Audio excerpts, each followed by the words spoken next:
like 3 directors. How does it work? It's a great question. I mean, basically it works, some people maybe know this, but an animated movie is a really huge undertaking. Hundreds of people working on it for years, often very complicated. In our case, we're talking about a movie where we were trying to create a look and feel that was new and fresh, and that requires a lot of work. So what that means is that we really needed a few different people working full time as a team with the same goals to get to achieve our goal essentially. So that was just part of the whole process of making the movie. Yeah, it's a complicated story. It's also complicated technically. So between those two things, it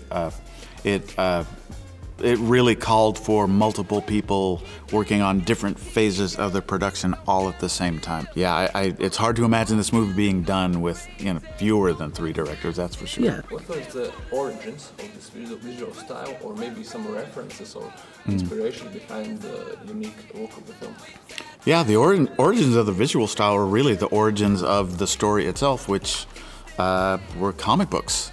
It was we really wanted to try to recreate the experience of being immersed in a really good comic book. I mean, that's always been the heart of Spider-Man. And there's something about the intimate experience of being inside a comic book panel that we wanted to recreate in our look and in some of our storytelling techniques to sort of make a really different vision of Spider-Man. Their visual look, they take a lot of risks, so we also found that inspiring.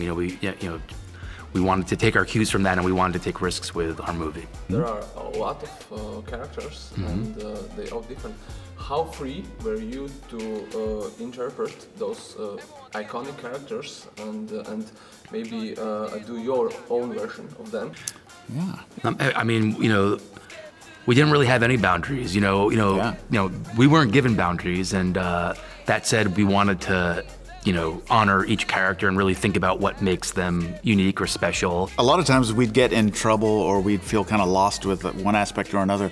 A lot of times the answer to something was buried back in the original comics. Yeah. And a lot of times we'd go, oh, did you know that Spider-Gwen did this, that, or the other thing? And we gotta have that in the movie. It's like puzzle pieces that you keep finding them under the bed and you go, oh, that's gonna go perfect right there. Yeah.